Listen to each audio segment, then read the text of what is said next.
a message coming out of FR to the agents is you need to train that client and teach them and give them the knowledge that they need to know to enter the real estate market.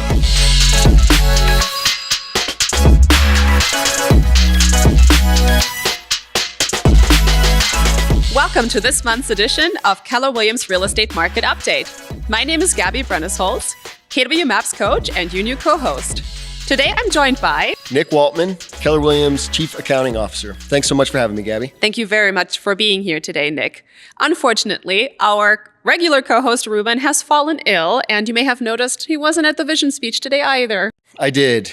We missed Ruben today, but luckily, he is the man behind the research of all the data that Gary and Jason and Jay talked us through today. So really excited to kind of recap it here. Yep, he will be joining us again next month, the man of the math. And today we're excited to dive into the numbers that Gary, Jason, and Jay shared on stage. Let's do it. Let's dive. Let's talk about the home sales and where we're headed. What's fascinating about this is it's not getting progressively better right now.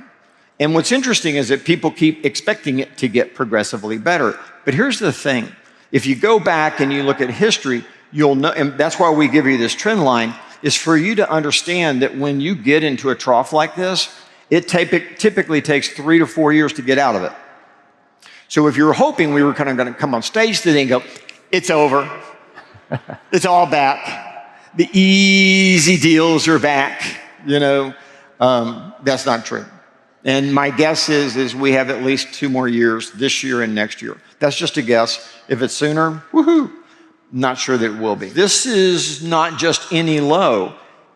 Even in 2008, that 4.1 is rounded. Where you have been in the last 2 years is the lowest in recorded record since 1995.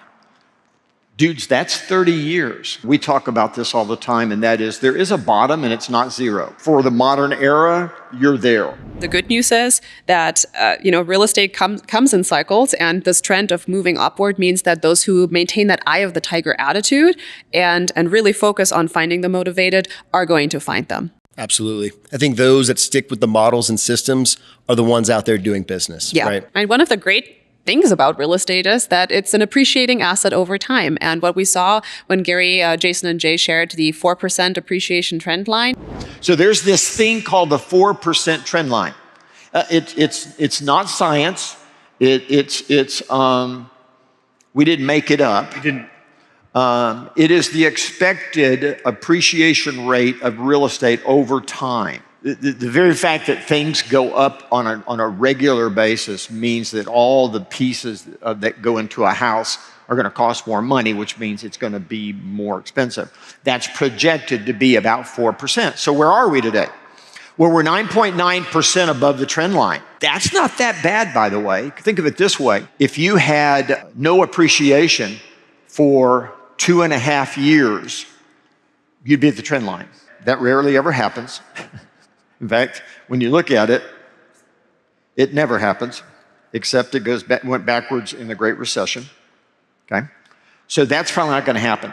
If it went by 2%, it only grew by 2% for the next few years. In 5 years, you'd be at the trend line. Right.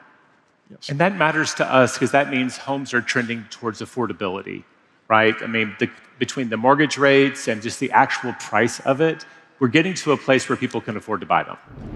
Jay had an amazing quote from stage today, and he said, "Don't wait for the right time to buy real estate and give it time." And I thought that was spot on because, like you said, it will appreciate over time. And I think a message coming out of FR to the agents is you need to understand how to train that client and teach them and give them the knowledge that they need to know and kind of get them over that hump of wanting to enter the real estate market. And on that note, let's dive into the interest rates and what Gary and Jason talked about, because those two are not really going to aggressively go up and down this year. In fact, we're anticipating that, dare I say, they're going to remain pretty flat year over year. There are going to be some economic risks that could have slight adjustments at play for those interest rates, yet we're sitting at about 6.5%, and that has been a historical average for purchasers. just by knowing that as a real estate professional gives a lot of options for those who may have a specific need as an investor or purchaser. That 6.5% doesn't have to be the one that we marry. I thought that was a very powerful example Gary shared from stage, this percentage of 32, right? So what that basically means is if somebody were to make $100 a month, that 32% of that $100, or in other words, $32, would go towards their mortgage and their interest. That's right. So what we used to see, and this is something that Gary used to educate his clients to when he was in real estate, was closer to 40%. Yet he's by no means saying that we shouldn't be purchasing now. He's saying the best time to purchase is now, so that you're forcing yourself into a savings rate called your mortgage, and down the road have less of that pain. It might be a little painful now because of the savings challenge we have in general, as you know, in America. And the best time to create the discipline and focus is now. That's right. And Jason had a funny but spot on question to the crowd today, and he said, everyone in the room, think back 15 years. Raise your hand if you wish you would have bought every house in your entire community. Anybody? Perfect. Hands went up. Every hand was up, right? Right? And we catch ourselves in that every day, every year on a home buyer, right? You're always kind of waiting for that perfect time, but always when looking back, it was the right time. It's that old saying of the best time to plant a tree was, in this case, 15 years ago. Yes, exactly. Yep. Now, the thing that isn't creeping as quickly as much as we would like to is that inventory. Yet the good news is it is slowly creeping up and moving into the right direction. So then we look at inventory, and here we go. It's a slow climb, but we need it to climb, okay? And it is climbing, by the way. New listings. Here we go. What's informative, again, is the trend. What's informative is to look at January 23, then look at January of 24, and then look at January 25. And again, those tend to be the floors other than in December or November. They tend to be the floors for that year. Right. So we look up and we go, so this will be the floor, and it's going to go up. Yes. Inventory is going to be rising. Yeah, and you would anticipate historically that would be anywhere from 100,000 to 200,000, 150,000 probably, in that range more. It goes to show there's going to be more listings. So you have to be more focused on listing lead generation. There will be more. When you take them, there's going to be more price drops, which means you have to be wildly focused on communicating with your sellers rapidly. So we ended 2024 with inventory at about 3.7, which means it would take about 3.7 months on average for the current inventory to all be sold, right? We like this number to be about 6. So while yes, we are still below where we want to be, it has increased every year over the last few years. So I think we are moving in the right direction on an inventory side. Yes, we are. And the challenge for those first-time home buyers that are desiring to enter the market will remain that, you know, homes are tough for them to come by. We have that where we're seeing the low inventory is specifically in the range for those who are first-time home buyers. In fact, wasn't it interesting that Gary mentioned that the average first-time home buyer now is 38 years old? It's been tough, right? But as we're kind of seeing with the inventory, as those levels are rising, affordability is going to be getting a little bit better, right? Prices coming down, and I think a lot of people are going to be wanting to buy. 24% of those home buyers last year were first-time home buyers, and we like to see that number closer to 30%. So there has been a halt on those who are willing to get in because of that lack of affordability or that perception thereof. It also has to do with interest rates, right?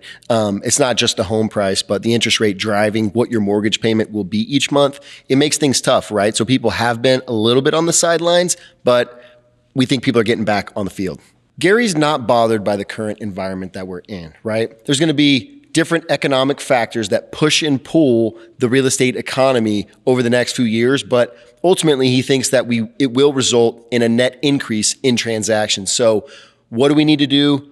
Know the market, be able to educate your clients, and be informed. That's exactly right. Real estate is still a contact sport, and more than ever, do we need to make sure that our consumers continue to understand the perspective, understand what it means for them, and what the options are going to be to hack those interest rates or to find properties that make sense given their real estate and investment goals now.